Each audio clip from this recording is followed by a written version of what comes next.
Why don't we get started? Okay, so, oops.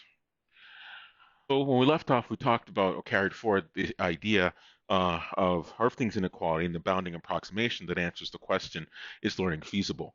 And so going forward from this anatomy of a learner, we introduced with that conversation, we introduced this idea of a probability distribution, and this probability distribution determines the values of the feature vector, all of these x vectors in d dimensions that are tagged with a class label ground truth by the unknown target function.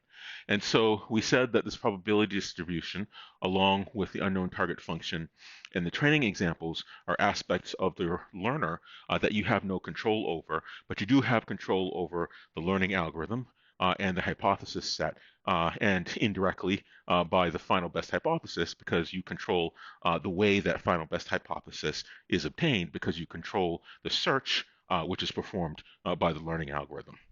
And so we also talked about and ended with this idea of the union bound, and we used that as a worst case analysis that talks about learning being feasible. And in that conversation, to make learning feasible, we had to strike the right balance, the right context, as it were, between things that you can affect, namely nu, the proportion of red marbles in the in sample, relative to mu, which you don't have control over, which was the proportion of red samples in the bin out of sample. And so we carried that conversation for the single bin case, and then we related that to the learning problem, and we coined the term E-in for in-sample error and E-out for out-of-sample error. And so E-in takes the place of nu, which originally was a proportion of red marbles in your in-sample points, and then E-out corresponded to mu, which is unknown, the proportion of red marbles in the bin out of sample. And so we looked at the color of these marbles, and we said the red marble corresponds to instances where the hypothesis, the ground truth target hypothesis, does not match the working hypothesis little h. And we took that and we came up with an expression for Herfting using Herfting's inequality, which is based on the law of large numbers. And we went to the multiple bin case that looks a lot more like what happens when we incorporate what your learning algorithm does. Okay, and so we took this union bound and we put together the ORing, or made the independence assumption in the Venn diagram, that the probability in this pack probably approximately correct learning model for each one of the considerations of a single working hypothesis. We assumed all of those events that are bounded by the individual probabilities. We assumed that they're independent in the Venn diagram and took the worst case, which is the ORing together of them. And in doing so, when we tabulate that resulting probability, we're going to sum and we get our worst case. And that resulted in this new parameter for the union bound case for Herfting's inequality that resulted in this M parameter for the resulting probabilistic bound. And so where we left off, we talked about this M as being a measure of the complexity of the hypothesis set. And as we discussed where we left off on Tuesday, we said that if M is too big, this kills the dampening effect of this negative exponential, and the impact is that this probability that E in will track well with E out is going to get worse and worse and worse, because this probability of violating this error tolerance epsilon is going to get big. And so you want the right-hand side of this inequality, you want that to be as small as possible. And so in practical terms, what this means is that if you select your hypothesis set to be too descriptive or too big, as it were, it's going to end up memorizing the details of the particular in-sample points or historical data you have, and not really drawing general trends, if you will, out of sample, and i.e. it won't generalize well. Okay? All right, so nonetheless, that's where we left off, left out. So let's continue on with our conversation. And we're going to talk about our linear hypothesis. And sometimes I might use the word linear decision boundary as a synonym for a linear hypothesis. So let's take a look a little bit to motivate this at features. And we're going to use an example that's a realistic example just to kind of show you some of the considerations in play when you design a learner. So this is from the MNIST data set, and NIST stands for National Institute of Standards and Technologies. And one of the things NIST is tasked with is in coming up with standard measures for various things like gasoline pumps and all sorts of things, oddly enough. And so you imagine, you mail a letter and you have a 5-digit zip code in the United States, and you write, I want to send something to Delaware State, and the zip code is 19901. Now, of course, if you imagine all the mail that goes circulating through the postal system, they don't sit there, a human being, and takes the letter and sorts them for routing to various locations by examining it and doing it by hand. It's all automated.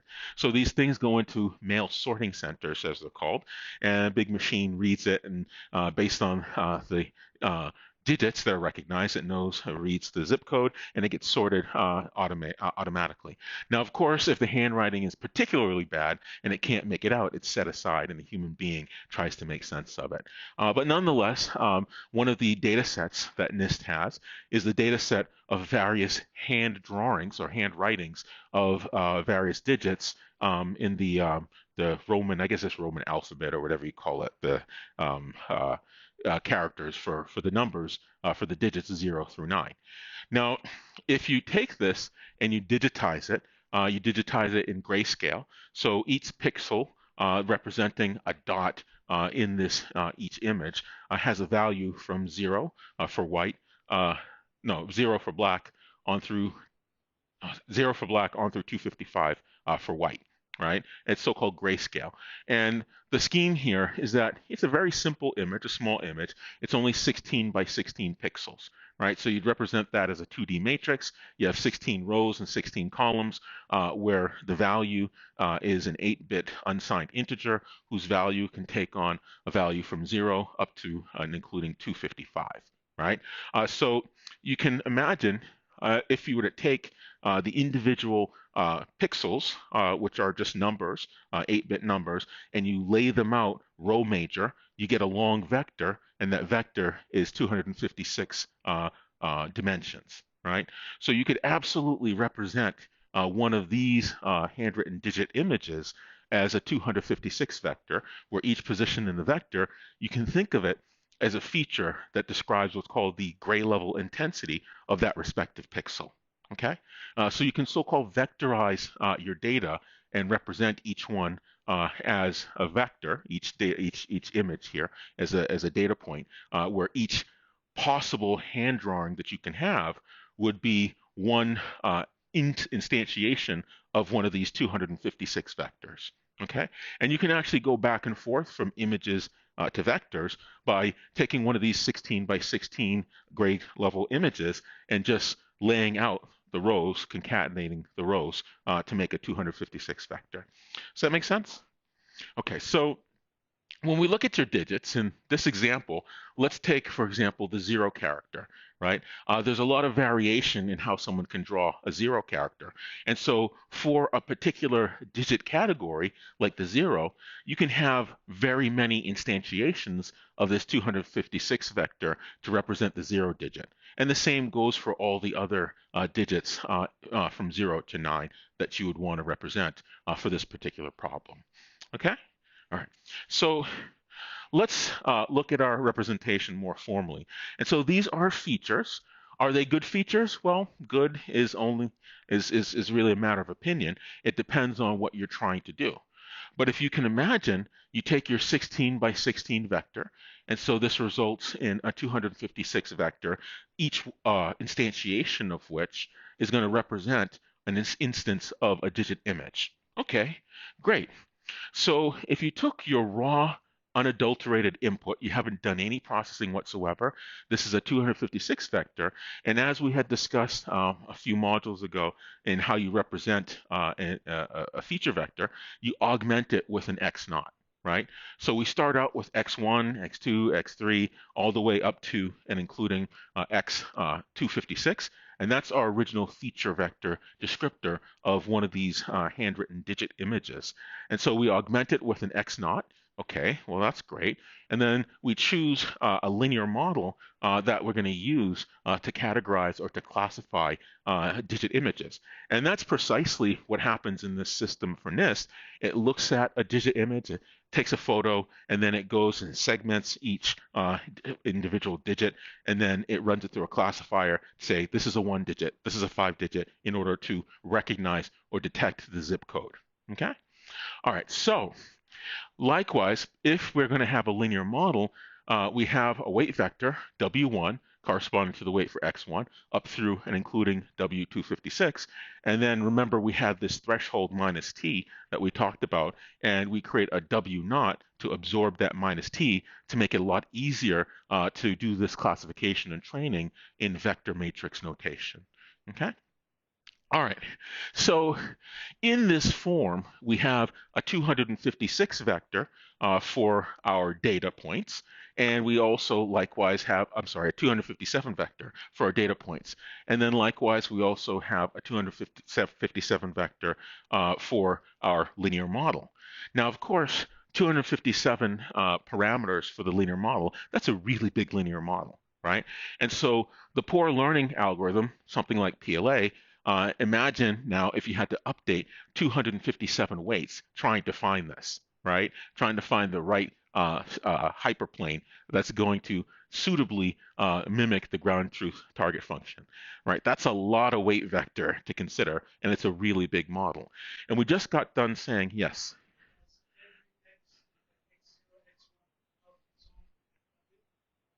yes, yes. And so X naught corresponds to W naught, X1 corresponds to W1. And when we do this W transpose X, you're multiplying feature by weight, right? And so W naught is multiplied by X naught, W1 is multiplied with X1, and so forth. Yes, it's a scalar. And W naught is used as this minus T for the threshold because initially, from the credit approval problem, we had W transpose X, and we looked at the sign of W transpose X. And we started out with the weighted sum. We had X1, X2, dot, dot, dot, X sub D. We augmented that with X naught. And so initially when we started, we said the sum for D goes from 1, uh, uh, no, from I goes from 1 to D dimension of Wi Xi. And we check to see if that's greater than some threshold T, right? And so we subtracted T from both sides. And so we got this expression, I goes from 1 to D of Wi Xi minus T is greater than 0. And so then we said, okay, well, I want to clean up this math. And so I'm going to rename this minus T W naught. And I'm also going to include a dummy variable X naught. And that X naught, its value is fixed to 1. And the reason for doing that is because I want to clean up this math because it's a little bit messy to do this computationally. And so I'm going to clean up this math by renaming this W naught. And if this is a scalar, it doesn't matter if it's negative or positive or what have you. And when I make these modifications, this expression I goes from 1 to D of Wi Xi, and then I get my plus W naught X naught, right? And so then I make the observation that, well, this is same as that term, only for the instantiation where we have the 0 index, both for the X variable feature and the weight W naught. And so we redraw this. I goes from 0 to D of Wi Xi, effectively absorbing this term inside that summation. And then we made the observation that this is the same, greater than 0. Greater than 0. Forgot that part. This is the same as saying W transpose X is greater than 0. And so how we do that computationally is we use sine of W transpose X, right? And that's going to return either a plus 1 or a minus 1. Okay? All right. Any answer your question? Yeah? All right. So to answer a long story to a short answer is our W naught is a scalar, and its whole point was to get rid of this minus T so that we could treat that classifier in a closed form in vector matrix notation. Okay? All right. Any other questions? No? Okay. So we have our 257 vectors, and that's a pretty big model. And so, while it's very descriptive of all the variations of the digit images, we don't really care so much about these really minute details that distinguish one type of zero from another type of zero. And so oftentimes you want to help your learner by reducing the representation so that you still preserve aspects of the data that are important to be able to tease them apart from one another. And so in this example, the consideration is instead of using the full 256 features that you augment with X naught and for the linear model with W naught, we're going to use some features that summarize something about the data. Now, of course, when you compute a summary, you're effectively throwing away some parts of the data, right? Certain information. Now, if the parts that you throw away leaves behind things that are important to distinguish one digit from another, then that's great. But if you make the wrong choice, of course, you're throwing away the very information that allow you to distinguish between one digit and another for this example. And so let's say, you're working for a company that built systems for factory automation. And let's say, you're looking at computer vision systems, and this computer vision system was going to help classify different types of fish, and maybe it's a fish processing plant. And so let's say you have two fish. You have like maybe a salmon and you have a sea bass or something like that. And these fish are both silver, right? And so if these fish are both kind of silvery color, you're not going to use color as a feature to describe the fish because you're not going to be able to, based on the color, to distinguish one from the other. But if the fish's shape is different, then you compute some encoding of the shape of the fish because for that example, shape is a good way to distinguish between one type of fish and another and not the color. And so in similar fashion, when you choose a summary of the raw data to reduce the number of features you have to represent it, you really have to be careful in what you're throwing away and what information you're keeping. And so in this example, they use something called intensity and symmetry, and I'll explain a little bit about what they mean by this. And this is also in the book. And so we have the intensity feature, which is x1, and we have the symmetry feature, which is x2. And if you look at these different digits, and I'm going to go back and show this picture of a bunch of different digits, intensity talks about the number of pixels that are black in the particular digit. Now, some pixels, like a 1, it's just a tiny sliver, right? It's not as intense. Other digits, like the 3, it occupies more space, if you will, right? And so this intensity measure, wow, that's a nice little compact summary for what distinguishes one digit from another. So the 1 is sort of the least intense, and something like a 0 is the most intense. It sort of occupies the most real estate within that 16 by 16 image, okay? And then the other is symmetry.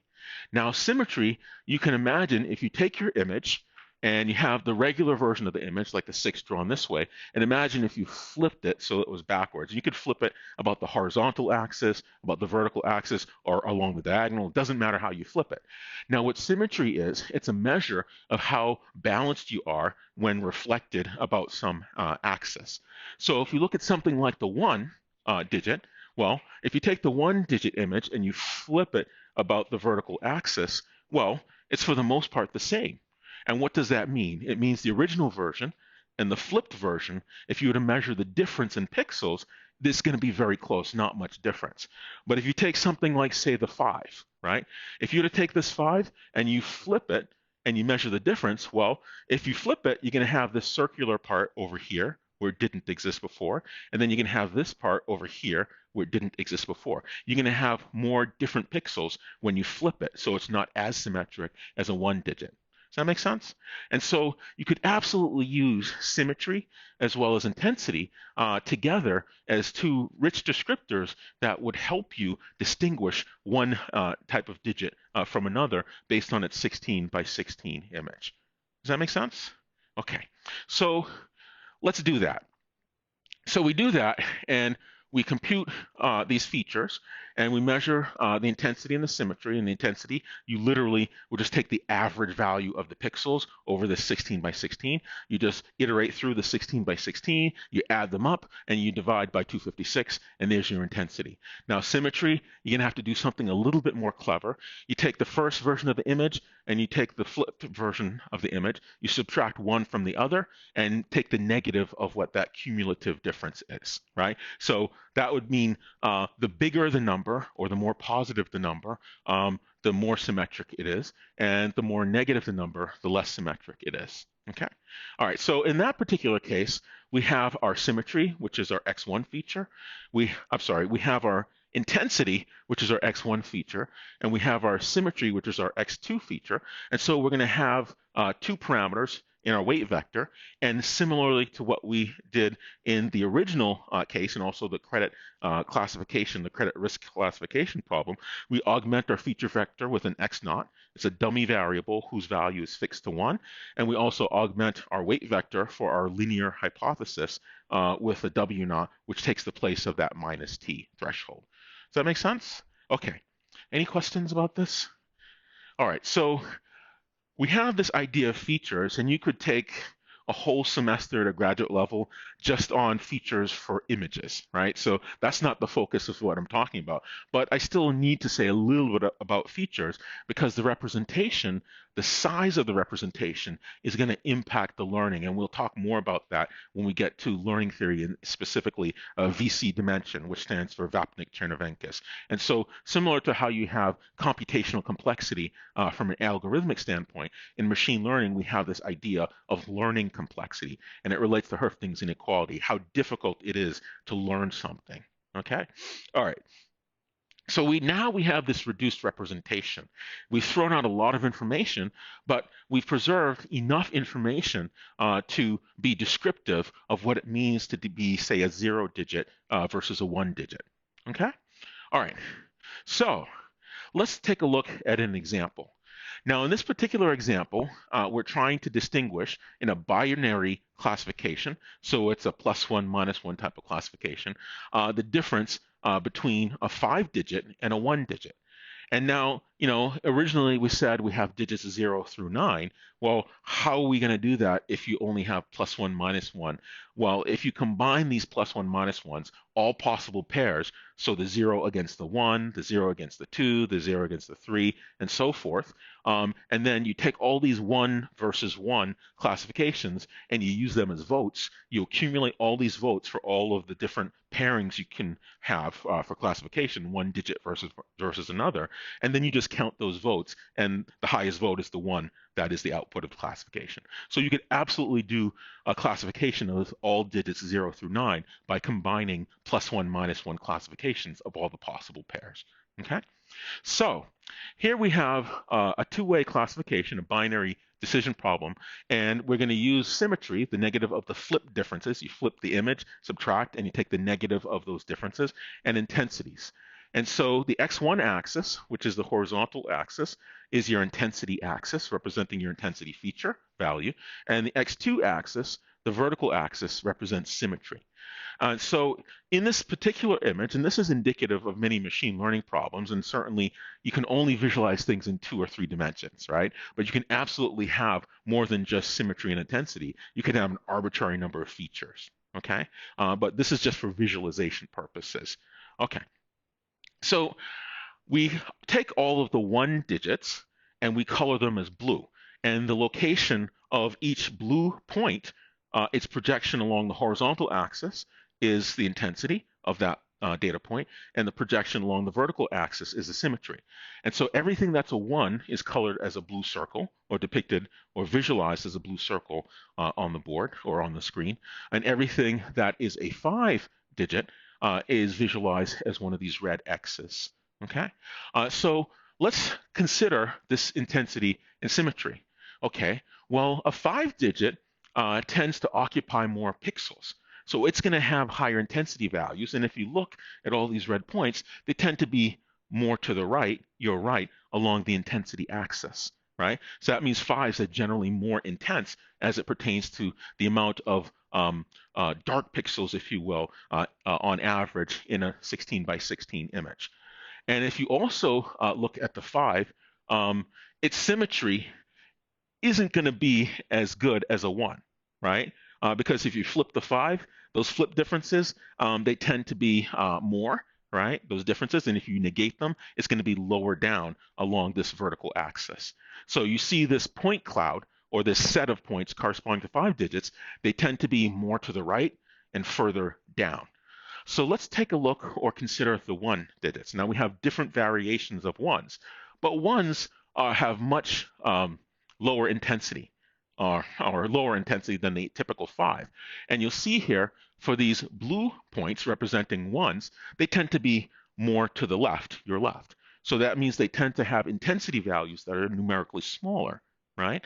But the 1s, when we consider symmetry, those flip differences tend to be smaller. And if we designed our symmetry measure as the negative of the set of flip differences, right, it's going to be higher up with respect to this vertical axis, right? And so you'll notice that all of these blue points representing the 1, as defined or as expressed as its intensity and symmetry, it tends to be more to the left and higher up in our representation and feature space. Does that make sense? And so this idea of reducing the dimensionality by choosing the quote-unquote right features, it really makes your life easier. And you can almost imagine now a straight line or some line that you can draw in a line in the plane that can separate these blue points from these red points. Because if we're doing the sine W transpose X, that's going to return a +1 or -1. And all those points that project onto that line on the positive side of the line, you say it's the +1 class. That project on the negative side of the line, you can say that's the -1 class. Is it a positive example of a 1, or is it a negative example of a 1, for example? Okay? Any questions about this? Does this make sense?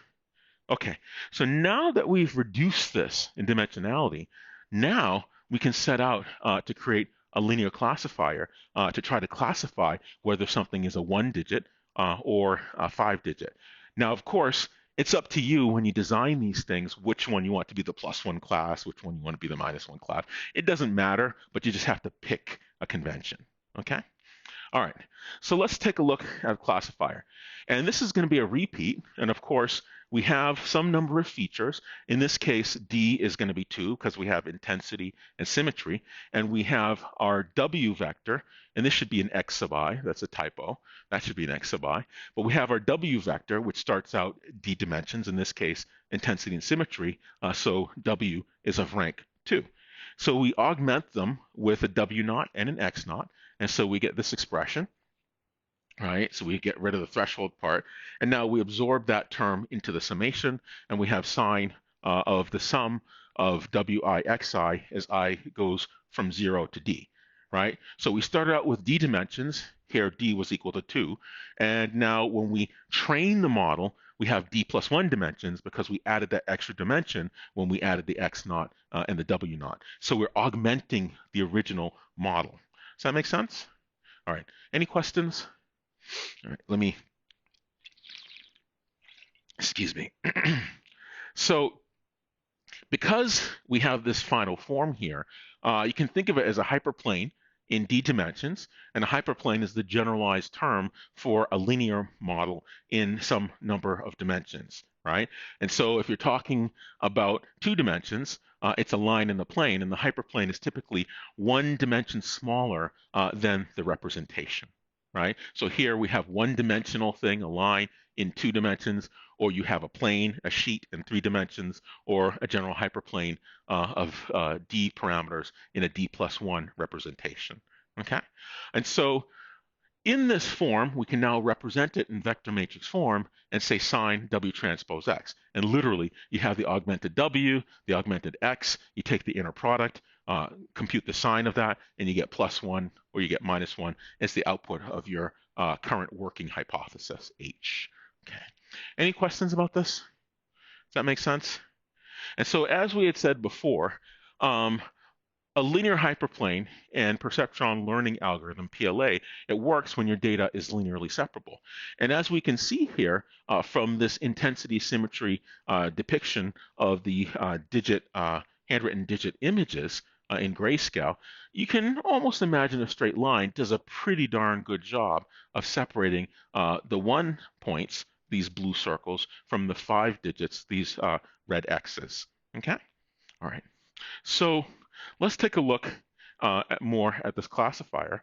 And we talked about our PLA algorithm, and our PLA algorithm searches for the hyperplane W, the current working hypothesis. Each hypothesis is defined by an instantiation of the weight vector.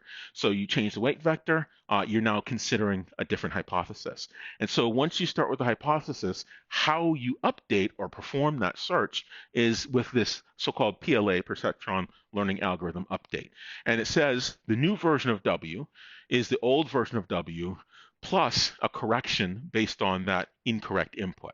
And so when you have a current working hypothesis H of X, that's going to get wrong some of the classifications of some of the data points. It's going to disagree with the ground truth target function. And so for those data points where it disagrees, you're going to use them as the basis of an update. And what that ends up doing is changing or moving the hyperplane or changing to a different hyperplane such that it corrects for that error. Okay? All right. Okay, so that's what we talked about last time. So let's continue forward from this and go through a few nuanced ideas going forward. Question? Mm-hmm. Mm-hmm.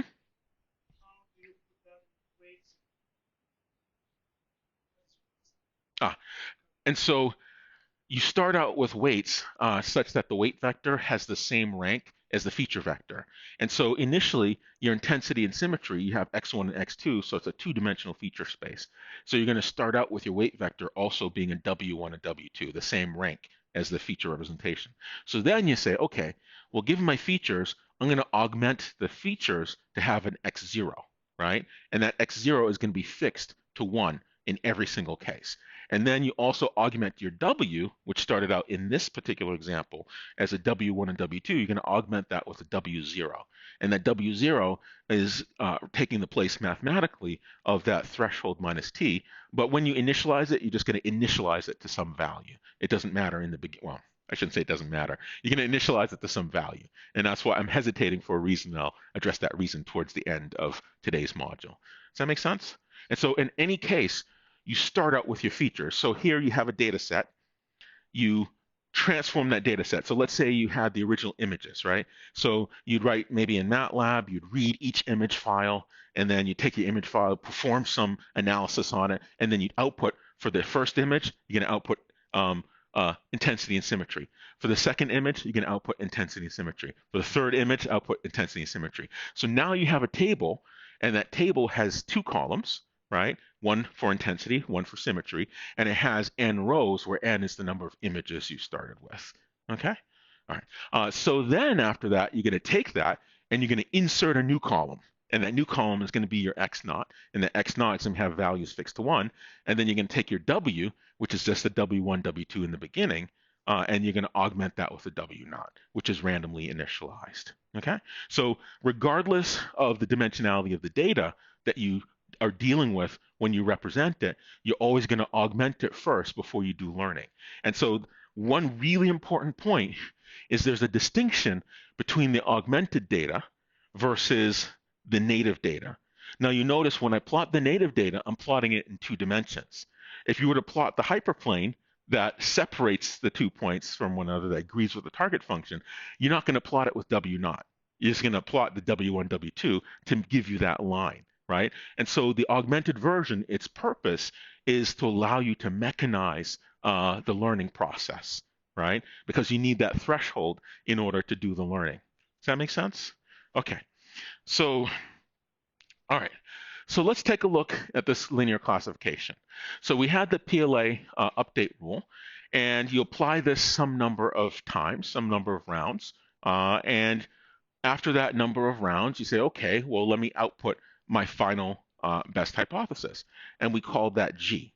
And now you take G, and anytime you get a new input, in this case, someone writes a digit on an envelope, they mail the envelope, that new digit is imaged, it's turned into a 16 by 16 image, and then you pass it through this classifier, it's a camera, and it sees it, and then it takes that 16 by 16 grayscale image, and it transforms it into intensity and symmetry, and then it does W transpose X and sees if it's +1 or -1. Does that make sense? Okay. So with every new out of sample point, or out of sample image, if you want to call it that for this example, with every new out of sample point that your system gets, it's going to perform the similar feature processing. In this case, we talked about intensity and symmetry. Okay? All right. So in this example, we talked about the idea more generally of PLA, and we said PLA is most effective when the geometry of your data has this property of being so-called linearly separable. And if you look at these 2 point clouds, this is the same point cloud. We have the 5 digits and we have the 1 digits, right? The blue circles are the 1 digits and the red X's are the 5 digits. And you can kind of almost imagine a line that separates the two data points or types of data points, the 5s from the 1s. Now, in this example, they took that representation of using those 2 features, intensity and symmetry, and they performed PLA some number of times. Now, in this particular case, they stopped after 1,000 iterations of this PLA update, W gets W plus YIXI. Now, of course, as we had discussed in the past, we said this PLA algorithm, you start with an incorrectly classified data point at some time, right? And it moves or changes the hypothesis to correct for that incorrectly classified point. So in pursuing correcting one point, it might end up damaging a previously correct classification, right? So let's say you start out with a line here, right? And it says this X is incorrectly classified. It moves the line here, that X is correctly classified, but now this blue point is incorrectly classified, right? And so the question then is, when do you stop searching? How do you search? What is a good way to search? We'll get to that. But in this example, they did a PLA update for 1,000 iterations, and this is called early stopping problem. But they didn't know how long to run this PLA update. You run it 1,000 times, and how the experiment goes is you look at the difference between in-sample error, which is your error on all the data points. And so you have your historical data, right? Your images that have been transformed in terms of intensity and symmetry. And then you select an H, right? Some weight vector, and then you perform sign W transpose X on each of these input representations. And so you select all of those examples for which sign W transpose X does not agree with the ground truth class label. So those that are 5 digits, you know which ones they are because you process them. You assign them, say, a +1, and those that are 1 digits, you assign them a -1 as their class labels. And so you can absolutely identify those inputs for which the current working hypothesis does not agree with the ground truth target function. Okay, and so then you do this update based on that, and it's going to change. So in-sample error is the amount of error on all of the data points. So the count, if you will, or proportion of all the misclassified points for that particular classifier. And so you can simulate out-of-sample error. And how do you do that typically? Now, we said out-of-sample error corresponds to error on those data points that your classifier or your learner has not yet seen. And so in practical terms, you simulate what out-of-sample error is, right? And how you do that is you have a bunch of images, you transform it by computing the representation in terms of intensity and symmetry, and then you take some percentage of them and you set them aside, right? You run PLA on some group of images that you have not set aside, so some you're going to use, others you put away for later. So the ones that you have not put away, you then run PLA on that, and when you get your final best hypothesis, you retrieve those that you set aside, and because you set them aside and you did not run PLA on it, your learner has not seen these. So for all intents and purposes, these look like out-of-sample points. It hasn't seen them. It has not trained on them. It has no idea what these things are. And so you then take those simulated out-of-sample points, and then you run your final best hypothesis G of X on each one of those points that you had put aside during the PLA update during the training. Okay? And so you report the error on those set-aside points that it hasn't yet seen, and you call that out-of-sample error E out. Okay, and that's what they've done here. Does that make sense? Any questions? No? So in this report or in this graph, they've done that, and they report in-sample error in the green. So that's the error on the in-sample points for each iteration, and a total of 1,000 iterations of the PLA update rule. And then for each iteration after the update rule, they report en, and then they also report out-of-sample error. So after each iteration, not only are they reporting in-sample error, they're taking those set-aside points and evaluating them with that particular version of the hypothesis to see what the out-of-sample error is. Does that make sense? And so one of the things that you'll see, and there's some pretty interesting observations, you'll notice in-sample error, it drops, but sometimes it goes back up again. And that's that behavior of correcting one error, and in correcting one error, it's damaging something that was previously correctly classified. Okay? The other thing, and this is a really important observation, if you look at the purple graph and you look at the green graph, that really shows you that Hoeffding's inequality is a real thing and it's really working, right? You'll notice that there's a gap in error between En, our in-sample error, and our out-of-sample error. So what happens here? We have some number of training examples. We have some error tolerance epsilon, and we're running this, this PLA algorithm. So you'll notice this gap here. You don't know what E out is in theory, right? Because you really don't know what it is, but we're simulating it, right? And so you see that there's a gap here of about 5 percentage points between in-sample error and out-of-sample error.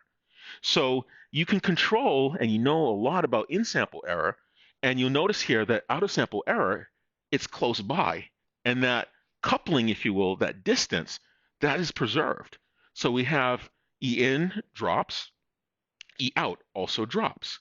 E in goes up, and E out commensurately goes up. And you see this gap here between E in and E out. Sometimes it gets a little wider, but it, it doesn't get too much wider beyond a certain point. So one is following the other. Out-of-sample error is following in-sample error, which is exactly what Hoeffding's inequality is saying, right? Is that you don't know what out-of-sample error is, but if you choose the context correctly in terms of the error tolerance epsilon and the number of data points, that E out is going to be close by E in. Does that make sense? Okay. So now certainly if you were performing this training of your classifier, of your learner, it would have been nice to stop here, right? Right at around, looks like 250 to 250 to 500 is 250, right at around like 375, 425, right? Iterations. If you could just stop here, stop early, instead of continuing to 1,000, this would be the best hypothesis that you should return. But the problem is that you really don't know when to stop, right? You really don't. And in this particular case, it's hard to determine when to stop. But we're going to make a very, very simple modification to this that's going to result in a very powerful result in the ultimate performance. Now, of course, this problem is called the early stopping problem, is that if you knew that things were going to get worse beyond this point, you would just stop here after this many iterations and just say, let me return it. But the problem is you don't know if it's going to get worse or if it's going to get better. Okay. Now, there's a special class of machine learning algorithms called anytime algorithms. And anytime algorithms have this property that you can stop them anytime, right? And so if you run it longer and longer and longer, it can get no worse. It can either stay the same in terms of its performance or improve its performance, but it will never get worse. And for some applications, you need that anytime property. And there are certain categories of algorithms and approaches you can use to exhibit this anytime quality. Okay? All right. Any questions about this? No? All right. So let's take a look. We can absolutely do better. So on the left-hand graph, we have PLA. And we're going to make a slight modification to PLA. Now remember the PLA update rule. It said take our current W, and if you have an incorrectly classified point, we're going to construct a new W, which is just the old W plus YIXI. So let's say, all right, we have our current W, and we're going to save it off. And the saved off W, current W, we can store that in an array, a very simple data structure. And we're going to call that saved off W, we're going to call it our current working best hypothesis, right? Um, and when you run this iteration, you can choose to either accept the new version of W or reject that new version of W. And what criteria are you going to use to employ as to whether or not you should accept or reject a new version of W? You say, does it result in an improvement in the error? Does the error get smaller? If the error gets smaller as a result of the new version of W, you're going to replace it in this saved off register, this array of the current best working hypothesis. Does that make sense? And so this is called the so-called pocket PLA algorithm. It's called pocket PLA because this register, this variable, is called your pocket. If you have something good, you put it in your pocket, right? If you get something better, you throw out what you had in your pocket and you put the new thing in your pocket. And so here, with just a very simple modification, it doesn't take much memory, it doesn't take much computation. Now, with this pocketed version of PLA, now you have much more desirable behavior. You have this anytime behavior. Because this pocket approach says, I'm only going to admit a new version of W if it improves things, this has this anytime quality. It can either stay the same or get better. Does that make sense? So let's take a look at this. So here we start out, PLA, it drops, E out decreases. So it decreases. Okay, great. It decreases to this point, all right, decreases to the same point in terms of error. Now, as we get to about 25 or so, 35 iterations, it jumps up. So when it considers the new W, it says, oh, wait a minute, error got worse. So I'm not going to accept that new version of W. I'm going to keep the old version of W. And we see that it does not jump up. So now we go a little bit further, and all of a sudden, in-sample error gets smaller. It improves. So at that juncture, at that iteration, you say, oh, I have a better W, so let me throw out the one out my pocket and put the new W in my pocket. So at that juncture, we accept that new W because we get better in-sample performance. And so you'll notice here, once we get to this point, pocket PLA just keeps the old one, right? Whereas PLA, it always rejects, or always accepts rather, a new version of W. So here we see, just with a very simple modification, it's almost like nothing. It's like big O of 1, right? To say, let me store something in an array. But just that very simple modification dramatically improved the performance. We eliminate that early stopping issue. You don't know when to stop. But we also get this nice property, this anytime property, right? So we started out with this very simple update, PLA. But it was sort of, jagged, going up and down and up and down. We had these problems. A very simple yet elegant modification gives you superior performance. Does that make sense? Okay, so that just says, what is this doing? It's changing the way you search in your algorithm when you're searching through the space of hypotheses. It says, consider a new hypothesis, a new W, but only if it makes things better. And you can do that in big O of 1 time quite easily, just with one array data structure. Okay? All right. Yes, question. Mm-hmm.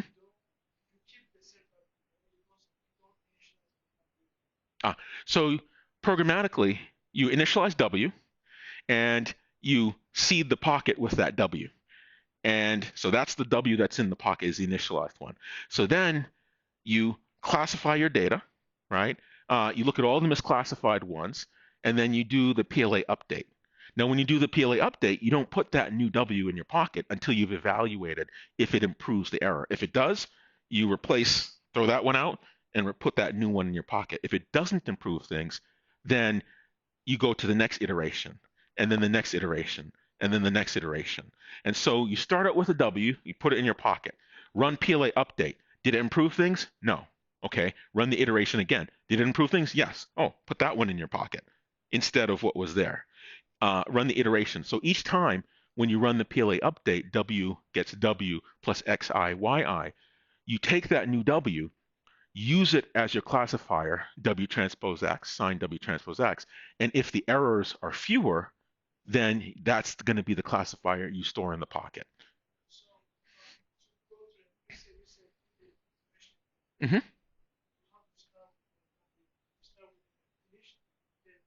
Oh, you continue on where you left off with W. So you're considering new W's. And so let's say you start out here, the W that made this drop, you put that in your pocket. Then you update it again, consider it, update it again. So you're still running this update, but you're only storing the best W at the moment. So that W is still updating again and again and again. So to answer your question, you start out with W at time t0, and then you update it, and that's now W at time t1. And then you update it again at W time t2, and so forth. But not every W at every time are you going to put in the pocket. It's only if the new W results in an improvement, i.e. the error goes down. Does that make sense? Okay. All right. Any other questions? No? All right. Good. So here we have a really simple modification. You keep the best setting for W in your pocket. You run PLA, and you force it to terminate after a fixed number of iterations because as an algorithm, it has to halt, right? And you replace the pocket weight if you find that you can do better with that new version of W. Otherwise, you keep iterating. Okay? All right. Any questions? No? All right. Let me do a time check here. 5:23. All right. So if we do this, now we can compare PLA, which accepts every weight value, right? After some number of iterations, it takes each one, and the final one is what it uses. And we compare that to Pocket PLA. Now, if we do this, all right, well, we get this solution. So Pocket PLA is on the right, and PLA is on the left. And you can see Pocket PLA does considerably better. Because what Pocket PLA does, it says, I will only consider moving the line if it results in an improvement. Whereas PLA says, I'm going to try every move of the line, and I'm going to stop after I've moved it 1,000 times, for example, because we set t equal to 1,000, right? So you keep the best setting in your pocket, but it's known that PLA, perceptron learning algorithm, does not converge if the data set is not linearly separable. So I introduce a new term, converge. What converge means is that the error goes to zero, that the algorithm naturally halts or stops. Now, convergence in this example that I gave is after 1,000 rounds applying the PLA algorithm, we stop. But there are other ways of considering a terminating or halting condition in your learning algorithm.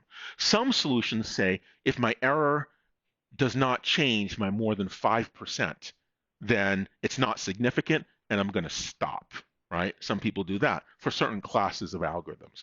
Some people say, well, I'm going to run it for a fixed number of iterations and I'm going to assume after trying this many times, I'm not going to get any better, right? That's another approach.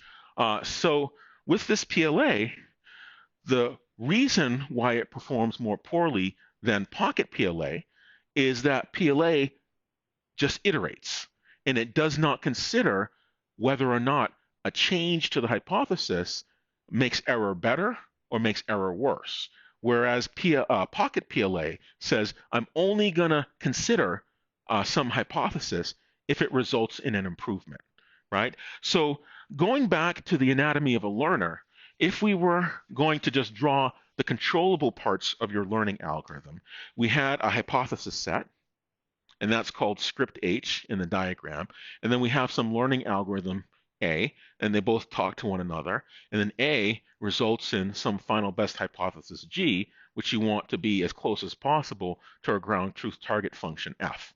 Now, when you instantiate your weight vector, the first at time t0, you randomly initialize your weight vector, w0, w1, w2, up to and including wd. You can imagine your weight vector at time, and I'm going to use superscript to represent which step of the algorithm, right? Whereas subscript, it's like which position in the w vector. So if I said w superscript time 0, that's at time t equals 0, I first initialize my w vector. I'm going to make vector notation to make it more simple. All right, so that means I have my initial version of my w vector. If I run this PLA update, I'm saying w gets w plus xi plus yi, just to be consistent with the slides, times xi. What's that doing? Now I have a new w vector at time 1, right? So you can imagine it's considering a new weight vector. So it's almost like I'm traversing some path through my hypothesis space. Each time I get to a different node here, I'm considering a different version of w, right? And so if I'm going through that iteration 1,000 many times, eventually I'm wandering around until eventually I get to the w vector at time 1,000. Does that make sense? And so one of the questions you want to ask when you're designing your learning algorithm, am I exploring enough regions of my hypothesis space to find the best W? And that's what the halting problem is all about. Do you give it enough time to explore enough of your hypothesis set so that you can find a G that is truly the best one out of all of those working hypotheses, little h? Does that make sense? And the other thing is, not only are you searching, and I'm just going to erase this, you also want to see how are you doing the search. If you do the search, you could start out with a W vector at time 0, and you could decide to search the next one is something that's very close by. Well, if it's very close by, what happens? Well, you'd have to do a lot of exhaustive iterations in order to explore enough of the space to be reasonably assured that your G is really the best G that you can find out of those, is the best little h that you can find out of all the h's that are possible. Does that make sense? The other consideration is maybe you don't want it to jump very, very small in small increments. Maybe you want to make big leaps and try big leaps all around, right? There's a benefit because with these big leaps or these big changes in your little h, your hypothesis from one iteration to the next, you're searching and you give yourself the ability to explore more of your hypothesis set. But the problem is, let's say you have a W at some time t, and that's not the best one. Let's say the best one was really close by right there. That's your G. It's the best one you'd ever find inside of your hypothesis set. If you're making big jumps, you'll never get to these things that are close by that might be the best alternative. And so how you search means, do you explore very broadly or do you kind of explore close by? And there are trade-offs and benefits to each approach. If you make broad jumps, you can really explore the remote corners of H, of script H. If you make very small jumps, you can find things close by that are only slightly different in value, this W vector, with the hopes of finding something a little bit better than what you have at the moment. And so which one is the right approach? That's a great question. It depends on the problem. But it is known that when you measure this path that you carve out through your script H, your hypothesis set, the set of hypotheses you visit when you search, that's called your regularization sequence. And it is known that the smoother this regularization sequence, the more likely you are to find better solutions, right? All things being equal, if you have enough time to run the amount of iterations to explore this hypothesis set suitably, right? So there are lots and lots and lots of trade-offs, and at the underlying all of it is your data, right? It all hinges on your data. But there are certainly tools that we can employ, and knowing the impact of certain tools on certain types of scenarios is what I talk about when I refer to when I talk about the physics of learning, right? If I make this choice here, what's the end result over there? And what is the consequence to learning performance, i.e. this generalization error? So this pocket was nice because it only admits to the pocket those hypotheses that result in an improvement. And not only does that make this thing a little bit smoother, but it also gives us this anytime quality. So it doesn't matter if we stop early. We know that if we were to continue, it would only get better. Okay? All right. Any questions about this? Yes. Hmm.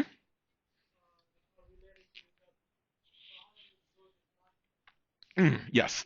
So there's something in MATLAB that'll actually allow you. There's an API call. I can't remember off the top of my head. I think it's draw a linear model or something like that. And so you take your not your W naught, but you take your W1, W2, W3, and so forth, and then um, the line is orthogonal to the weight vector. And so this weight vector, if you start at origin, you can actually draw that vector given the weights, right? And then the line itself is orthogonal to that. And so there are standard APIs in MATLAB that'll allow you to just draw the line corresponding to the weight vector, if I've answered your question correctly. Okay? And so mathematically, it's orthogonal to the weight vector. The actual line itself is orthogonal to the weight vector, the boundary. But programmatically, you'd have to have a library that'll do it for you, or if you want to do it yourself, it's not difficult to calculate. Okay? All right. Any other questions? No? Let me check the time. 5:33. Okay. So let's talk about the evil twin, if you will, of classification. Let's talk about linear regression.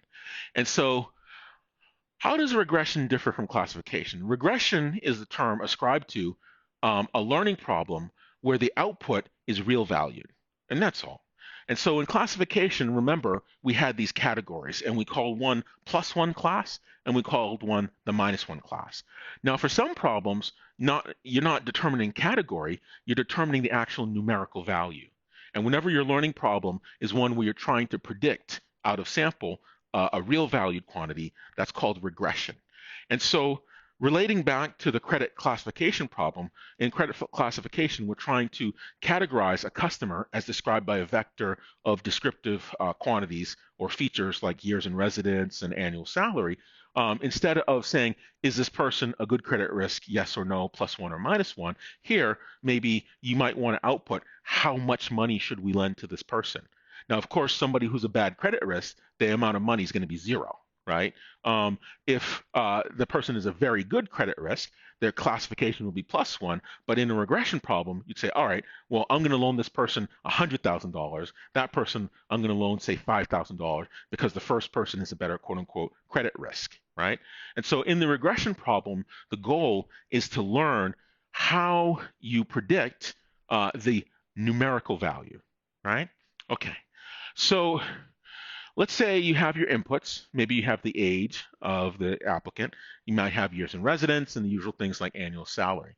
And so in this particular case, your hypothesis is your weighted sum, the sum of Wi xi, but you notice here there's no sign, right? There's no comparison to a threshold, right? We're just outputting the raw score, which is just W transpose X, and that's all.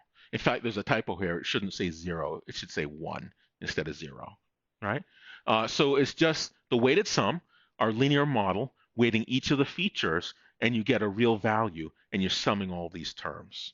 Okay? All right. So you have historical data from your credit officers from the bank, and they know that for a particular customer, who we'll call X1, has a certain age, has a certain salary, has a certain number of years in residence, they loan this person, say, $50,000. And then the next person at the bank, customer X2, had different information, and they loaned that person instead of 50,000, maybe 75,000, and so forth. So we had all these label instance pairs, but in this case, for the regression problem, these outputs, these labels, if you will, y1, y2, up through and including yn, those are going to be real value. They're going to be numbers. Now, I said 50,000, 75,000, but it could be 43.72 thousand or something like that, right? Any real value you can imagine. So that's the difference in the historical data. And now what we're enterprising to do is compute a learner that is a linear model that tries to replicate the decision about how you ascribe that numerical value to that customer description as described by its features. Does that make sense? Any questions about this? So the target function that regression is trying to mimic is the assignment of numerical values, not the classification +1 or -1. Okay? All right. And so regression tries to replicate the decision of real value linear assignments. Okay, so One of the things we need then is a way to determine the agreement or measure or calculate the agreement between our current working hypothesis h of x and the ground truth target function f of x that assigns a real value. And so the question is, how well does our h of x, which is w transpose x, it's a number, a real value, how well does it approximate f of x, which is ground truth target function, and it assigns real values to each one of these input x vectors. And so,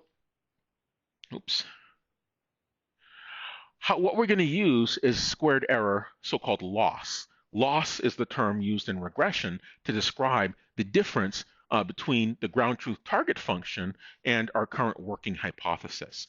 And this particular loss, squared error loss, is called squared error because it's looking at the difference, the error, right? H of x, the numerical value, minus f of x, the ground truth numerical value, and it's squaring it.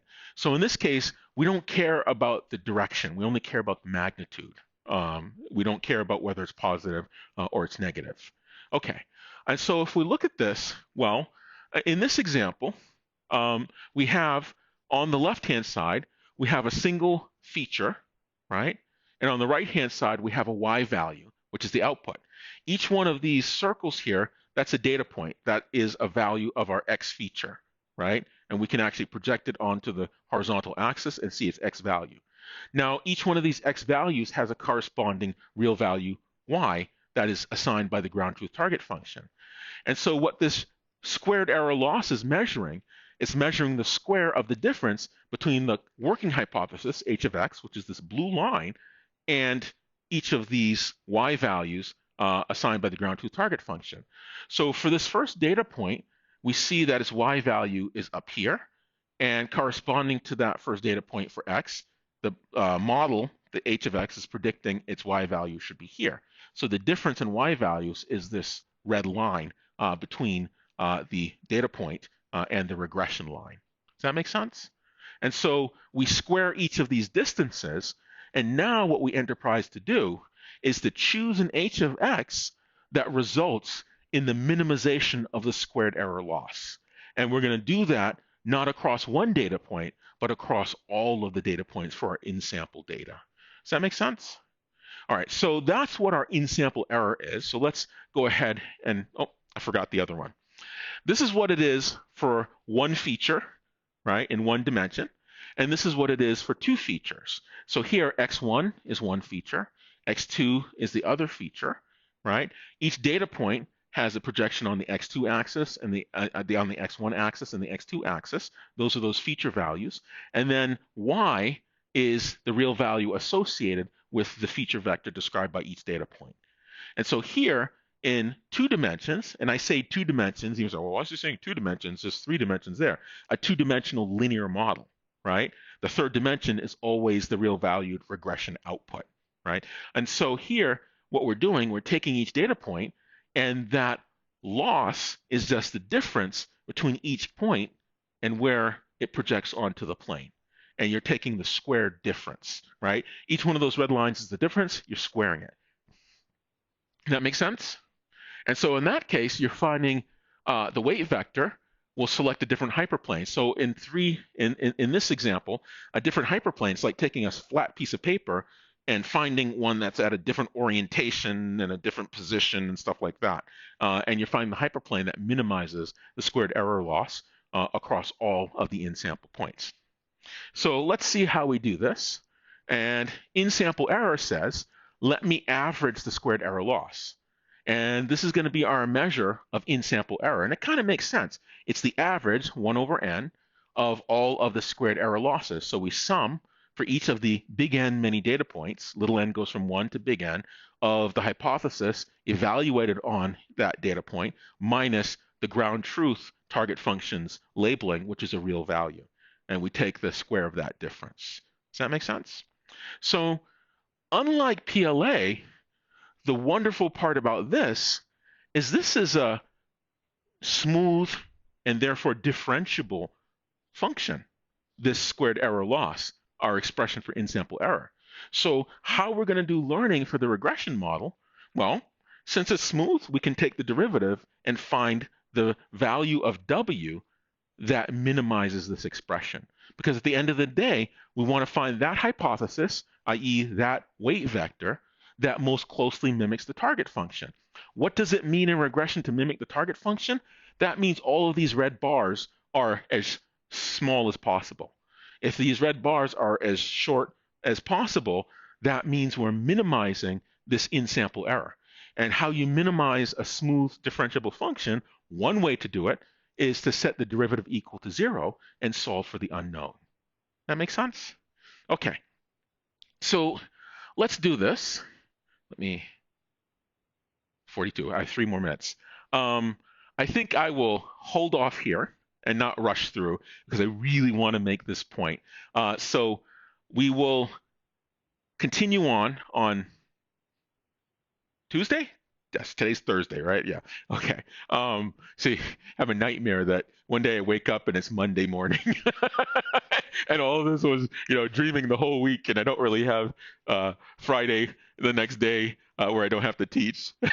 It's all just a nightmare, and it's Monday morning. But nonetheless, so we'll continue on Tuesday and pick back up with how you solve for this. And you might say, "Gosh, well, is this learning?" Yes, it is learning. You're doing learning in one fell swoop. And this one-step learning is the solution to the minimization of this expression for in-sample error. And essentially what it's doing is it's finding the W, because remember, H of X is W transpose X. We can substitute W transpose X for this H of X. And now we say, what is the W that we can find that most closely mimics the target function? And most closely mimics means that the loss is as small as possible. And because this is in closed form, now we can set the derivative of this expression to 0 and solve for W. And that is equally learning as PLA is learning. It's just this learning is very convenient for us. Okay? All right. Any final questions? Yes, yes. Mm-hmm. In-sample error? In PLA, it's a great question. How do you calculate in-sample error? So in PLA, you calculate in-sample error by literally counting all of the xi's for which the current hypothesis does not agree with the target function. And so we know what the ground truth +1, -1 assignments are. So you have a version of h of x, which is an instantiation of weight vector w. And you say, okay, let me run sine w transpose x on all my in-sample data, x1, y1, x through xn, yn. And so you have n metadata points. How many of them disagree? And that proportion is your error rate, and that's your measure of of how closely the current working hypothesis mimics the ground truth target function. Okay. Any other questions? No? Yes, yes. Uh, X1, XI, yes.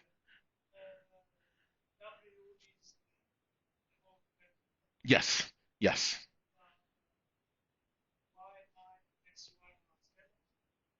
Yi is a class label, so Yi can be +1 or -1, and Xi is the regional feature vector. And so Xi has X naught, which is fixed to 1, and in the case of the digit image classification problem, it has symmetry, intensity and symmetry. Okay? So this is, remember, for the learning model, you always have augmented. So this W includes a W naught, and that X includes an X naught. Yes, including, so it's x0, x1, x2. I know it's an unfortunate notation. I should put a vector arrow above this, a vector arrow above that, and a vector arrow above that. But I try to mimic what the book has. In fact, I get these images from the textbook. Okay. Any other questions? No? Makes sense? All right, so I'll see you both see you all on Tuesday.